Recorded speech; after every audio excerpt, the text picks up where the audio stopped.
In August 1931, a submarine edged its way into the frontier of the known world, hovering on the edge of ice and darkness, ready to plunge into invisible depths.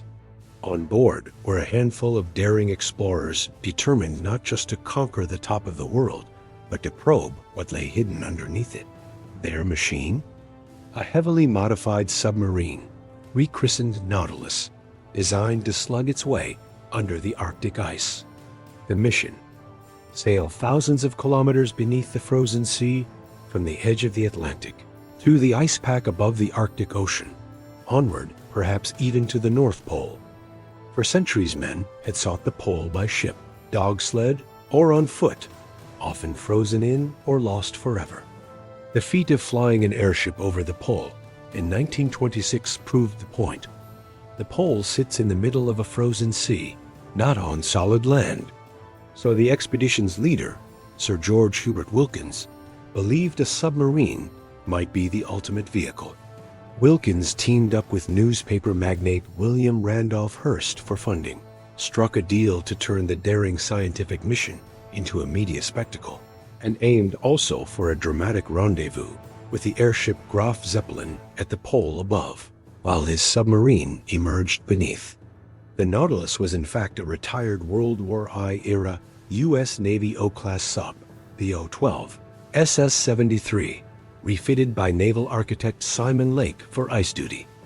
Its bow was plated in heavy steel and concrete, its hull reinforced with sled runners so it could slide along the underside of pack ice, and a retractable arm was added to help avoid collisions with the ice above. Drills were installed to bore up to 20 feet through ice so the crew could surface if needed. In place of torpedo tubes, a diving chamber was installed, allowing instruments or divers to be lowered directly through a hatch. But back at base, Wilkins felt uneasy. He worried the drills might jam, the sled runners might bite into ice instead of gliding over it. The shock absorber might wedge the sub beneath the ice. He asked for a photosensitive electrical cell to measure ice thickness. Lake refused. The sub broke down repeatedly during early tests. In March 1931, Wilkins publicly declared they would leave in about 6 to 8 months for a 2,000-mile under-ice voyage from Spitsbergen. But inside, he feared for what lay ahead. In June, the Nautilus battled the North Atlantic. Storms, seasickness, sewage and oil flooding the boat's feet. A cracked starboard engine forcing one motor shut down. And on June 13th, the sub went silent. On June 15th, the battleship USS Wyoming found the Nautilus drifting 1,000 kilometers northeast of the Azores, with both engines dead and batteries flat. 4 men quit, and the boat was towed the rest of the way to port. The media mocked Wilkins. His dreams looked shattered even before the Arctic ice was reached, but he pressed on. On July 28th, the expedition left again, still behind schedule, observably damaged and freezing. By August 15th, the Nautilus hit the last inhabited land before the Arctic ice, and on August 19th reached the first ice floes. The men took a brief moment to celebrate when the ice edge appeared, but the interior of the boat was brutal. No insulation, no heating, nothing but bare metal walls separating them from the frigid water, and food poisoning, lead-poisoned soldering, seasickness, and exhaustion plagued the crew.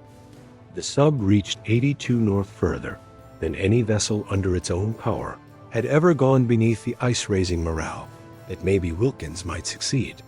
But on August 22nd, the crucial dive failed. The diving rudder had vanished. A diver confirmed the planes were gone, and Wilkins suspected sabotage, but time and mechanics marched on. On August 31st, Wilkins ordered the ballast tanks flooded and the trim set 2 degrees down. The sub rammed into the ice pack until it submerged, the sled runners scraping the underside of the floes like metal knives, the structure groaning under strain.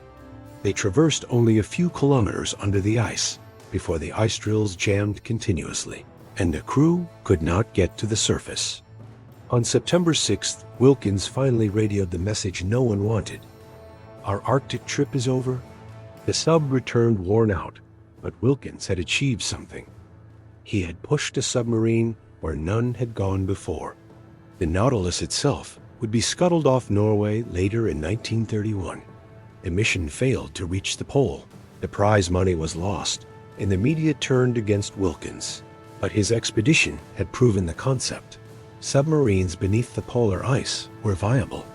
A few decades later, the nuclear submarine USS Nautilus, SSN 571, would make the first true polar under-ice crossing. But Wilkins' venture stands as a bold precursor in human exploration, a story of ambition, ruin, heroism, and the freezing embrace of the Arctic unknown.